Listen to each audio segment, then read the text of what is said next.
Hello bachcho, let's see this question.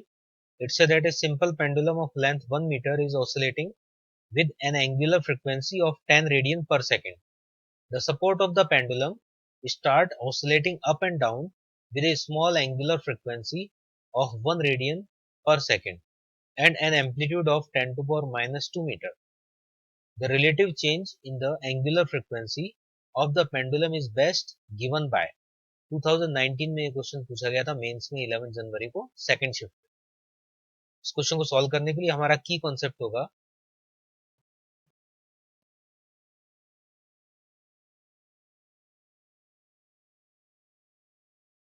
कि अगर हम एक सिंपल पेंडुलम लें और इसको इस टाइप से वाइब्रेट करें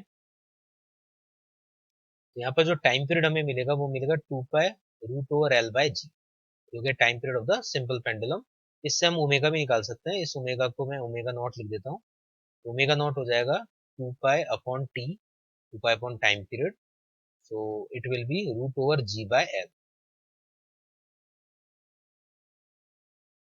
ये हो गया इक्वेशन नंबर 1। यहाँ पर ओमेगा नॉट में चेंज हो रहा है और साथ में ये जो ओमेगा नॉट का मतलब हो गया यहाँ पर जो वाइब्रेशन है उसका एंगुलर फ्रीक्वेंसी, और सेकंड यहाँ पर जो सपोर्ट है ये सपोर्ट भी एसएचएम कर रहा है अपवर्ड एंड डाउनवर्ड।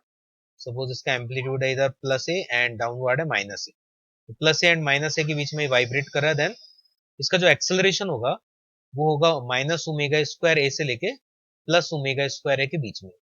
ये यहाँ पर इसका ऑसिलेशन का जो एक्सेलरेशन है वो होगा मिनिमम एंड मैक्सिमम वैल्यू। तो यहाँ पर हम अगर चेंज देखें, चेंज इन द एक्सेलरेशन, तो चेंज इन द एक्सेलरेशन हमें मिलेगा 2 ओमेगा स्क्वायर इंटू ए। ये होगा यहाँ पर change in the acceleration of the SHM. ये है सपोज इक्वेशन नंबर 2। नेक्स्ट यहाँ पर हमें कैलकुलेट जो करना है, इसमें 2 ओमेगा है। ये ओमेगा है यहाँ पर एसएचएम का, इस सपोर्ट का जो ऑसिलेशन है उसका एंगुलर फ्रीक्वेंसी, और ओमेगा नॉट जो है ये इधर जो प्लेन में जो वाइब्रेशन हो रहा है इस वाइब्रेशन का एंगुलर फ्रीक्वेंसी। क्वेश्चन में हमें जो कैलकुलेट करना है वो हमें बताना है the relative change in the angular frequency of the pendulum. तो रिलेटिव चेंज हमें कैलकुलेट करना है यहाँ पर इसका। तो इसके लिए हम यहाँ पर जो वैल्यू है उसको इधर डिफरेंशिएट कर देंगे।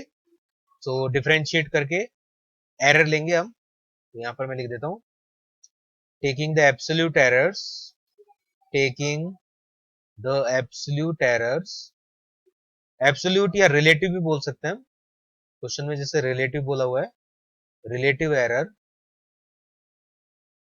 For equation 1। तो यहाँ पर इसका रिलेटिव एरर लेंगे तो ओमेगा नॉट में अगर हम देखें तो delta omega naught upon omega not हो जाएगा।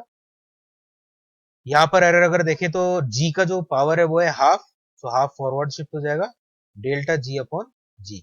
और लेंथ में error delta L upon L जो कि 0 है यहाँ पर, क्योंकि लेंथ यहाँ पर फिक्स है 1 मीटर, लेंथ में कोई चेंज नहीं हो रहा, तो ये वाला पार्ट तो 0 हो गया।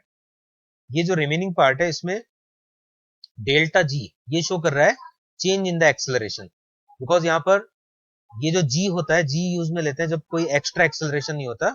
अगर एक्सेलरेशन यहाँ पर और भी प्रेजेंट हो तो हम फॉर्मूले root over acceleration upon l use में लेते हैं। तो यहाँ पर जो जी है वो एक तरह का है नेट एक्सेलरेशन। ये तो एक्सेलरेशन ड्यू टू ग्रेविटी हो गया, ए का मतलब है नेट एक्सेलरेशन। तो यहाँ पर जो डेल्टा जी है वो यहाँ पर शो करेगा चेंज इन द एक्सेलरेशन, और चेंज इन द एक्सेलरेशन यहाँ पर हम ऑलरेडी लिख चुके हैं 2 ओमेगा स्क्वायर इंटू ए। इसको वैल्यू को पुट कर देंगे हम यहाँ पर। So delta omega naught upon omega naught will be equal to half of 2 omega square A divide by g. यहाँ से 2 को कैंसिल करेंगे, अब वैल्यू को पुट करेंगे। क्वेश्चन में एम्पलीट्यूड तो दिया है 10 to power minus 2 and angular frequency जो है यहाँ पर वो है 1 रेडियन पर सेकेंड। तो ये वैल्यूज को हम यहाँ पर पुट कर देंगे। Then it will B 1 square into 10 to power minus 2 divide by जी। जी का वैल्यू 10 लेंगे तो 10 टू पावर माइनस 3 यहाँ पर हमारा आंसर आ जाएगा। यूनिट हो गया रेडियन पर सेकेंड। तो इस टाइप से हम यहाँ पर रिलेटिव एरर कैलकुलेट कर सकते हैं। Option C will be correct. Hope you understand it well. Best of luck.